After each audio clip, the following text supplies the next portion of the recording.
Hi everybody, this is John O'Brien from California Credence at californiacredence.com. So I just want to give you an idea on how to set up the SRM V-Class 212. And so the first thing you want to do is to go ahead and grab yourself the application, which would be the app that you find on the App Store. So the one you're going to want is the SRM V-Class app. So what you're looking for is the Mackie SRM Connect.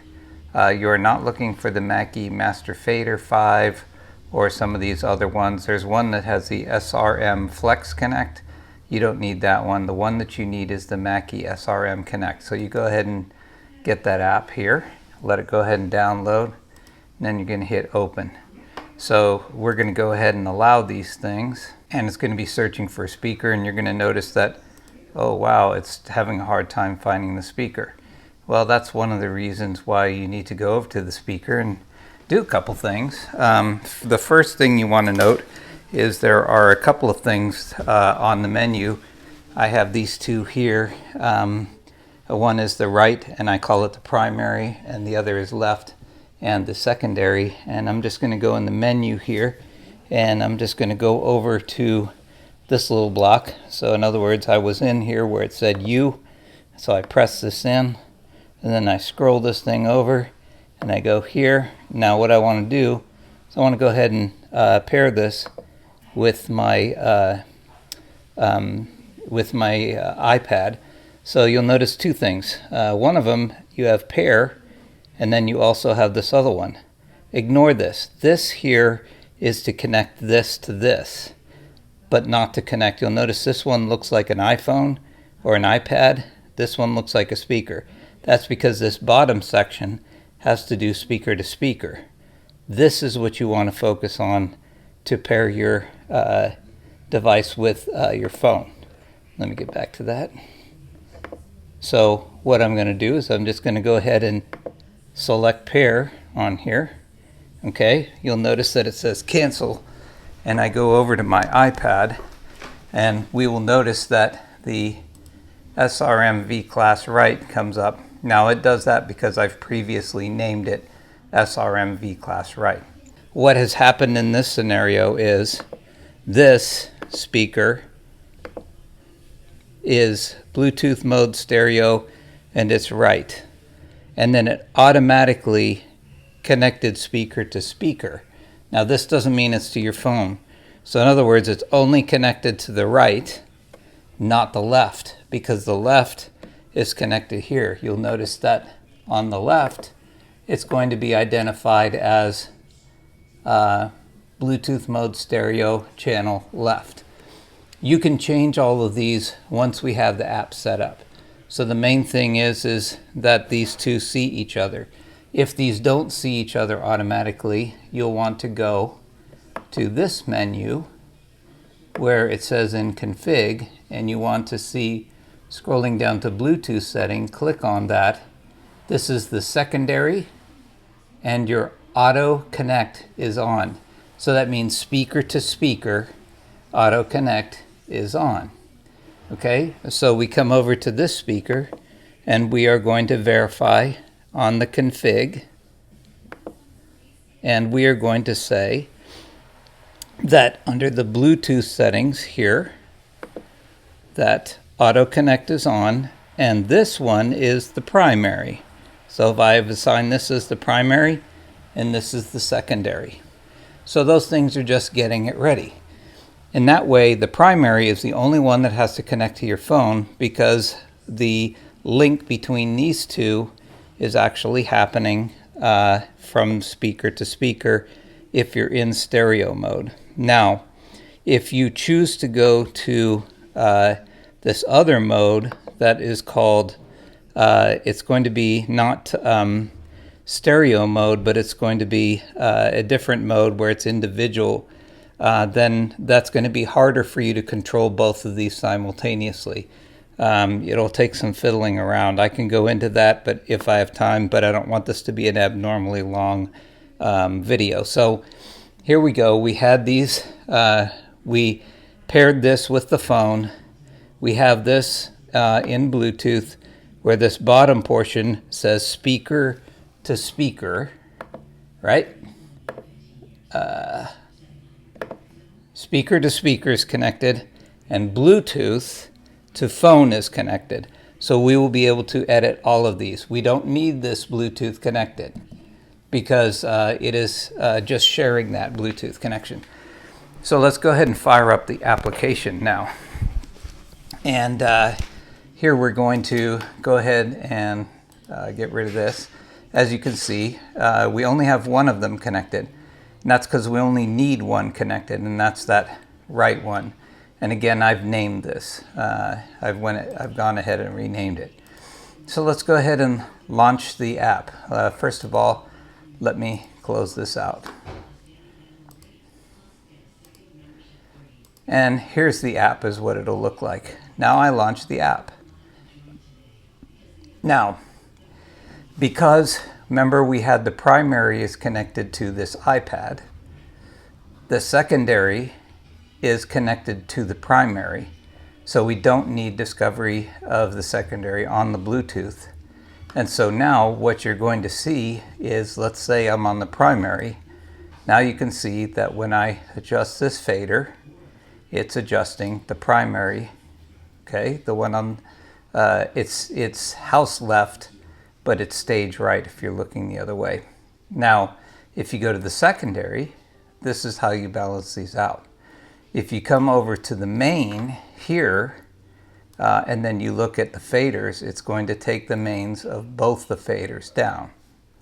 So that's actually how you do that. You can individually EQ each one of these, okay? And this is coming from your iPad. Now the next thing that you can look at is, this is where you would be able to set up. Now, first of all, I want to go to Bluetooth and I want to show you something. This is saying my iPad is connected to the primary. The primary is connected to the secondary. The auto link between these two is on. The auto connect of Bluetooth from the right is here. So it's just like a chain. A mistake that people make is they try to connect this to the iPad and then this to the iPad, and then it won't connect here to here. And that's because the app is thinking that you're running these separately. And then you'll connect this, but you won't connect that. So the only one you want to connect is the primary to your iPad. And then put this on auto for auto link if you're running two speakers. And then hopefully I didn't beat a dead horse. Zone is what you don't want. Basically what zone is going to do is it's going to handle each one of these individually. Now, if you have two different iPads, or there's a way to switch through it, but that I'm not going to go through because it means you close the app and then you reopen it. Each time you reopen it, it toggles back and forth to each one if you're in zone. Okay, so you can unlink that if you like. You can save your settings here. Some of these settings are kind of cool because you have your time delay. I have it set to where the signal is green on the front of the speaker. When it's sounding, you can turn those lights on the front off and change the color and such. Modes are actually kind of interesting.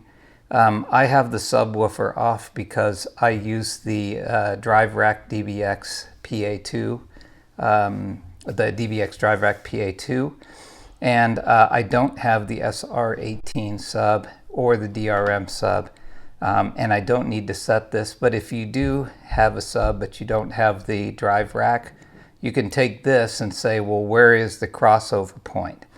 So if you do have a sub, you can actually set your crossover point. Let's say, for example, the crossover you want to set at maybe 90, right?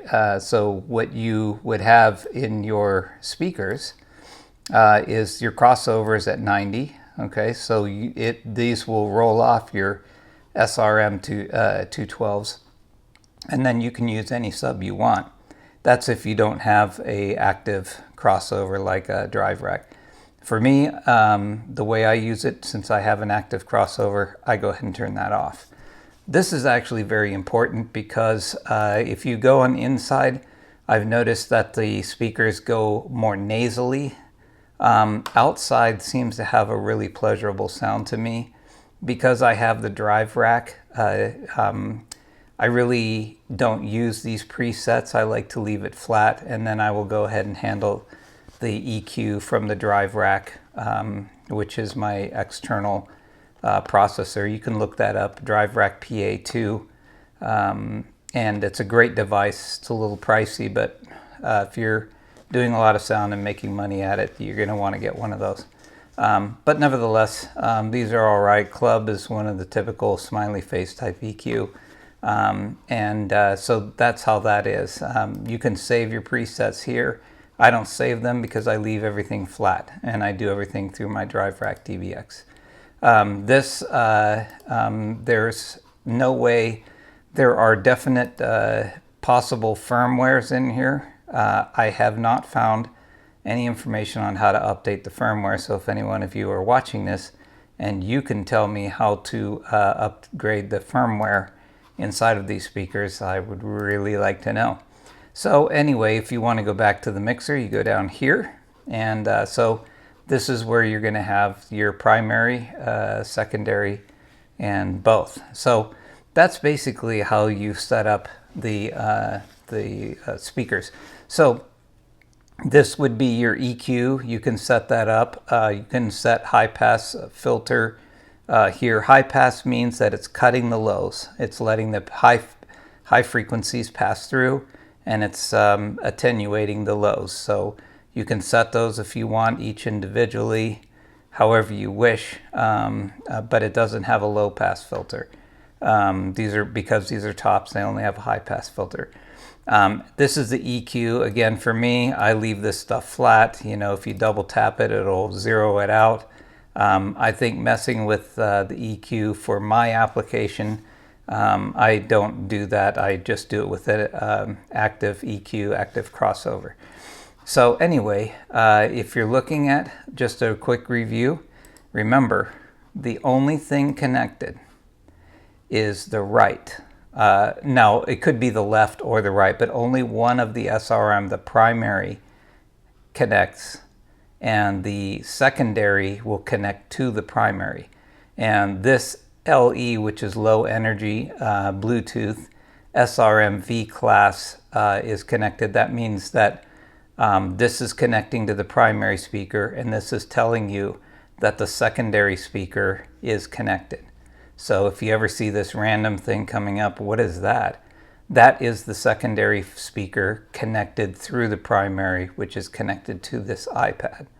All of this is really super confusing when it comes to the manual. There isn't any explanation, and so you could have some really frustrating experiences. So the question would be, well, what settings would you suggest? If you're on the back of the device and you're looking at them, if you have an active crossover and you have a separate EQ, my personal choice would be flat. If you want it less nasally and a little bright, you can go on the outside. If you have a subwoofer, I would pick the variable. If it wasn't one of these, I generally set the crossover around 90. Some people like to set it at 80. It just depends on yours. How would I set up the Bluetooth? The way I would set it up is I would pick one of them as the primary, okay? And I showed you in the earlier on in this video. And then I would pick another one as the secondary. I would pick stereo, not zone, okay? And I would set both of these to on. And you might find that they're a little frustrating, where it's like, why don't I see both speakers? You just have to give it a minute for them to be able to auto link. And when I say a minute, I mean actually 60 seconds. You can unlink these. So if you go ahead and unlink, it's going to unlink this, and this now will be showing up in your Bluetooth. So if I unlink this, right? Now it's just saying that this is linked, unlinked. It's looking for the other one. In a case like this, sometimes what it's required to do is to go ahead and power cycle the secondary, which would be this one. So we would just power cycle it because it's on auto link. we might notice that it will, just by nature, auto link, and then we'll be back in business. And there we go. We just power cycled the secondary, and here we are. We're back in business, and we have them. Also, you can switch left and right here. I don't like doing that because then it changes the primary over here and the secondary and such. I don't like switching that. I would make up your mind ahead of time which is which, in my opinion. But basically that's all it is. And once you have that, you're going to notice we have our primary and secondary back, so you can see that it's controlling. It is very jumpy. It doesn't have a smooth transition. So when you're adjusting your levels, you're going to want to, make very gentle, fluid movements. And you'll see on this one, you're going to be able to adjust the per speaker. If you're in, on an iPhone, generally it will have primary. It will be hiding the secondary, but it'll be partially visible. You would just click on either one of those on an iPhone. So anyway, that's basically how you go to set up the SRM212 V-Class. If you have any questions or if you have any idea on how to update the firmware, that would be great. All right, thanks.